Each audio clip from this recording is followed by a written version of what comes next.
Hey guys, what is up? It is me, Pagey, here once again with another video on the Flash film. So with the Flash movie being out, a lot of people were curious to see what this would, do to set up the future of the DC film universe as it's going forward with James Gunn. And, as he did state back in February, I think it was, when he announced some of his projects in his DC universe, that the Flash would be the film that sort of like resets the canon for the most part for what is to come afterwards. God, 10 seconds in, fart joke already. Now, after seeing the movie, I don't think most people would know exactly where things are heading or if anything really matters coming out of the Flash film. It's more for other projects like a Blue Beetle or Peacemaker Season 2, for example, to make clear what potential changes, such as a difference in the canon that we had seen in, previous DCEU films. Now, originally, we knew that The Flash would change the timeline, but for different reasons, as this was before James Gunn, came in and was changing stuff up, and we were getting a bigger reboot than intended with the films and TV shows he is now, planning. And this initial change before James Gunn's takeover would have been shown in the original ending of The Flash movie, which we saw parts of, but it was then reshot to not overly set up anything going forward and potentially tie a bow on that side of the DC films. And this original ending would have led into another film involving Ezra Miller's Flash, and then a pretty big event film that would have thrown quite the spanner in the works for things going forward.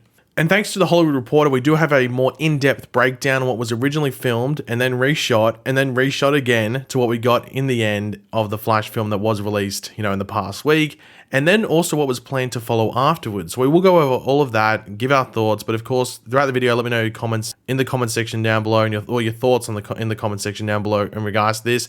Which ending would you have preferred? Do you wish we sort of stuck with what they were planning? Or are you happy to see what's going to be happening in this reboot with James Gunn?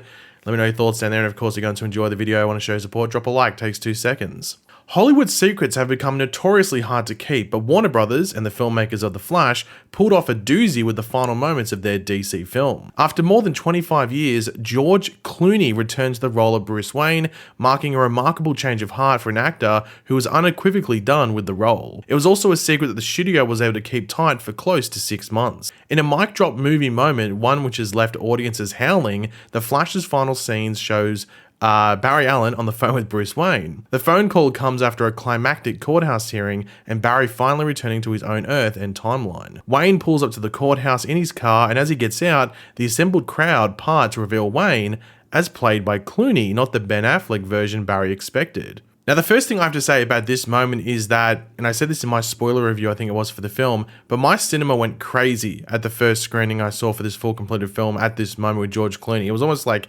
earache inducing. It was that high pitch, it was women. It was like females going, "Oh my God," screaming.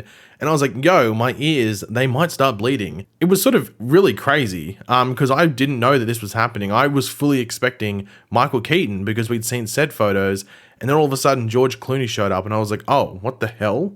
And the early version that I saw of the film, which was about 5-6 weeks ago roughly, it just ended with Barry Allen saying, "Who the F is this guy?" and cutting to black. Like, all we saw of Bruce Wayne was his foot stepping out of the car. And it was the same car we saw from set photos with Michael Keaton's Bruce Wayne showing up at the end. So it was very surprising. Clooney's return to Bruce Wayne was not years in the making. In fact, it was made within a few weeks with some phone calls, 2 screenings of the movie, and a half day of shooting in January. It was also the third ending crafted for the film, which director Andy Muschietti made through 3 separate regimes at Warner's. The film serves as a study of a movie that survived and evolved in a rapidly changing media landscape, facing the dictates of several sets of studio heads and a multi-billion-dollar acquisition. Now, one of the original endings was well known due to set photos, which is the thing I'm referring to when the film was originally being filmed, while the other one, apart from the George Clooney one, was rumored. It wasn't too sure exactly how it played out, how it was set up, because there was no set photos. It was obviously done on green screen or something like that, and there just wasn't a decent enough amount of information coming out for many to report on it as a fact. It was mainly just a rumor that was swirling around and no one really concreted themselves. A lot of different scoopers mentioned it, but no one was willing to say it's 100% what the ending is going to be or that it 100% happened, just sort of a rumor. And we will touch upon what that other one was, in the rest of this article. The Flash began life under the studio regime run by Toby Emmerich and his lieutenant, DC Films boss Walter Hamada. Most of the shooting and post-production was undertaken under that leadership, with the movie as part of Hamada's plan to have The Flash build to a major reset of the entire DC cinematic universe, departing from the one established by filmmaker Zack Snyder with Man of Steel a decade ago. Hamada planned a Flash sequel and then wanted to move to a movie inspired by the 1980s classic comic event Crisis on Infinite Earths. Now, we had heard that this was, in the works. I think it was like maybe when all this drama was happening with the acquisition of Warner Brothers by Discovery and everything like that, and a lot of the plans came out because it just seemed like they were going to change up DC and that these plans weren't going to continue. So a lot of different sources were saying that Crisis was a plan that they were going to go with, and that the Flash was obviously going to be a big centerpiece of this, which obviously was adding more issues because of the stuff that was happening with Ezra on the outside, because that was happening at the same time that this was being talked about. Now, to me, this sounds like a really cool thing that could have happened, though they're probably would have been rushing into Crisis. Like, I think for that to happen, maybe they would have had to establish a bit more of what they were planning with the DC universe, like maybe have it 5 years later. But they weren't saying that Crisis was going to be happening 2 years from after the Flash movie came out. It's just that the Flash's journey would be leading up to a Crisis on Infinite Earths event, which would have reset everything, and who knows what that would have been. We got Crisis on TV, which is really cool. So imagine Crisis on a movie level thing, which you would have been able to get a much more a bigger amount of movie characters and then also the TV actors in there. It would have been pretty crazy, but that's for another Earth and another timeline to enjoy. We're not getting it on this timeline. The Flash, as it was originally conceived and shot, ended on the courthouse steps with Supergirl, played by Sasha Calle, and Batman, played by Michael Keaton, who was already featured throughout the movie as a returned Batman. It was meant to highlight that Barry did not reset the timeline as he thought it did. It was an ending that was screen tested several times, one that reversed the deaths of Supergirl and Batman earlier in the film. However, the movie got caught in the lightning storm that was Discovery's acquisition of Warner Brothers in 2022. Emmerich and Hamada were ousted, and Warner Brothers Discovery CEO David Zaslav was on the hunt for an executive to run DC. In the meantime, Michael DeLuca and Pamela Abdi were installed as Warner Brothers Pictures Group chairpersons and CEOs. They were tasked with overseeing DC in the meantime, and suddenly and certainly not unexpectedly, they had their own plans. Anew, the Flash ending was conceived. This version was still on the courthouse steps, but now Kalle's Supergirl was joined by Superman, played by Henry Cavill, and Wonder Woman, played by Gal Gadot. Keaton also remained. DeLuca and Abdi believed they were being strategic with the ending. Cavill was going to cameo for DC movie Black Adam and was being teed up to return to the role in a brand new Superman movie. Supergirl was retained because though the executives were killing the development of a standalone Supergirl movie, they were open to her returning in some form and didn't want the last image audiences saw of her to be her death at the hands of a supervillain, that being Michael Shannon's General Zod. The irony of that thing. Meanwhile, the studio was developing a third installment of Wonder Woman, and filmmaker Patty Jenkins and star Gal Gadot with those two, this was a nice way to keep Wonder Woman in a cultural conversation. This ending was shot in September, involving Miller, Cavill, and Gadot, as well as Keaton and Kaye. Now, obviously, we know all the drama that happened with Henry Cavill, and people weren't happy with this. They really tried. They rushed it. We were talking about rushing Crisis before. They rushed that as well. But the irony with that whole thing there is that they didn't want the last thing that people saw of Sasha Calle's Supergirl to be her getting killed, and that's what we got in the final version. So I don't know if they didn't discuss that again after filming that second version of the ending, because the last thing we see of her now in this final version is her getting killed over and over and over and over again. So I don't know, maybe that's a sign that they're going to use her again in another movie, but that's all wait and see, because at the moment, that's the last time we see her getting constantly killed by General Zod. Now, apparently Gal Gadot's Wonder Woman, and maybe also Henry Cavill's Superman, not too sure. I think he's just meant to show up as Superman. So at the very least, Wonder Woman showed up in their civilian clothing. So I guess Wonder Woman shows up as Diana Prince in this final thing, but I guess maybe Superman and Supergirl sort of fly down together. But yeah, at the very least, Wonder Woman doesn't show up as Wonder Woman in that scene. And the thing is that's out there. There's people that have seen that ending, and I wonder just what the original version of this film looks like. It'd be very interesting before different hands got in the pie or different fingers got in the pie and started moving things around to fit what's going forward.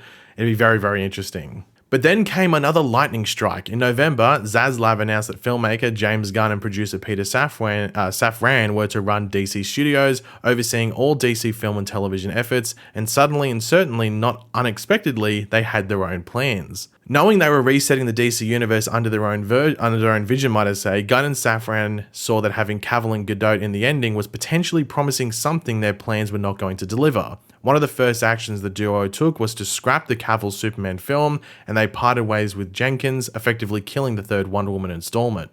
The filmmakers, according to multiple people associated with the movie, then looked for alternatives but wanted to keep the germ of the idea. Barry Allen thinks all is right, but then has the rug pulled out at the last moment. They also went back to an idea joked about early in the filmmaking process: how many Batmen can we get? Clooney was brought up as a long shot, but Gunn and Safran jumped on the notion. The duo reached out to Clooney's agent at CAA, Brian Lord, showing him a cut of the mostly finished film. He liked it and then showed it to Clooney. Clooney liked it and agreed to be a part of it. Now, I think people understand not keeping Cavill in that scene. That makes sense.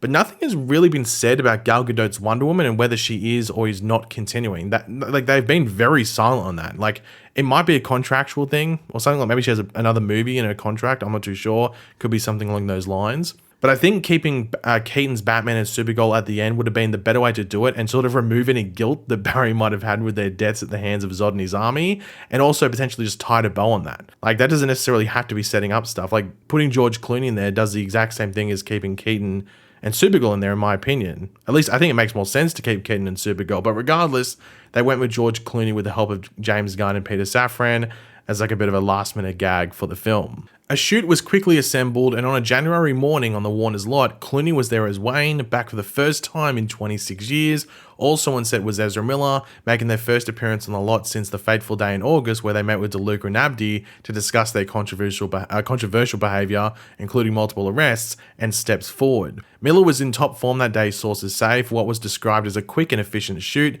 Clooney and Miller spent time together in between takes, with the veteran actor having a talk with the younger actor, giving encouraging advice about handling being in the public eye and behaving in public. Warner's kept the new ending tucked away as much as possible. The studio didn't even screen test it, and when it screened the movie at CinemaCon for theatre owners and press in April, it stopped short of revealing who came to the courthouse steps. The first time the new ending was seen by anyone other than the filmmakers was at screenings for press the week of June the 4th, and then at the movie's premiere last June 12th. It's rare that you have a movie in post-production that faces three separate regimes with three separate agendas, notes one insider.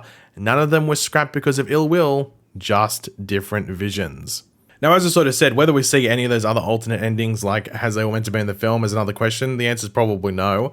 But I guess one potential issue is that, like, is there an issue now with the general public? Are they now expecting George Clooney to be in the next Batman film? Because that was the original plan, with Keaton's Bruce Wayne being in the original ending, with Supergirl as well. But with, particularly Michael Keaton, it would have led into the Batgirl film with him showing up there as Batman, and then a planned Batman Beyond style film. And that, like, does that now confuse the general public? And now they expecting George Clooney? Like, that, like the majority of the people, like vast majority of people, aren't on Twitter or like any aspect of the internet where they read this stuff. So they might be expecting George Clooney's Batman. So that'll be a very interesting, like, wait and see. There's a lot of people talking about maybe James Gunn wants to use George Clooney as Bruce Wayne. I think that's a crazy long shot if that's the case.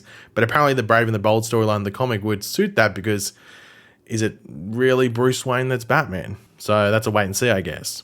Now, there was also a different end credit scene which would have involved Ben Affleck's Bruce Wayne trying to contact Barry Allen from elsewhere in the multiverse asking for help, which was meant to tie into Crisis on Infinite Earths and would have started Barry's journey, from into the sequel and then leading up to that big event film potentially. But once again, that's something we'll never see. That's definitely something we're not going to see. But in regards to all of this, like, I think it's very interesting, like, what we could have gotten and then what we actually get and then potentially where it could go. Because I was very much looking forward to what they had planned, potentially leading into Crisis in like 5 to 10 years, depending on what the general schedule was.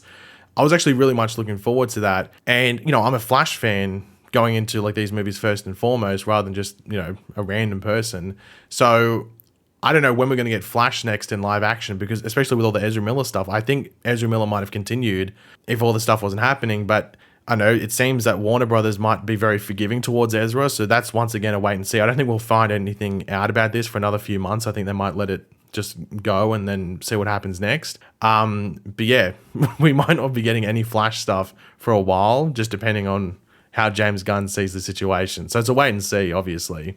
But yeah, I'm very intrigued to see what James Gunn does following this movie. Now, he said that apparently Blue Beetle is the first DCU character, like the first character from his world is Blue Beetle, but I don't know if he means that's a new character or just a character, because wouldn't Peacemaker and all those Waller people. So I'm assuming he means a new character. So I don't know, maybe Flash is in that movie. I'm not too sure. Maybe Flash is in Aquaman and that sets up something there, because Aquaman obviously shows up in the proper or the actual end credits scene we got in the movie rather than that Ben Affleck Bruce Wayne thing. So it'll be interesting. We got Comic-Con in about a month, so I'm sure we'll find out more there. But even then, with this whole Flash thing and what's happening forward with characters that already existed, we might even be waiting like more. So I don't know, just watch this space, I guess. But yeah, guys, thanks for watching. Hopefully you enjoyed the video. If you did, it'd be awesome if you could drop a like and show support. Let me know in the comment section down below your various opinions on this, all this information and your general thoughts down in the comments. Which ending would you preferred? Are you looking forward to what's happening, or do you wish we got what was planned? Let me know. And of course, if you are new to the channel, make sure to subscribe, and I'll catch you guys later. Goodbye.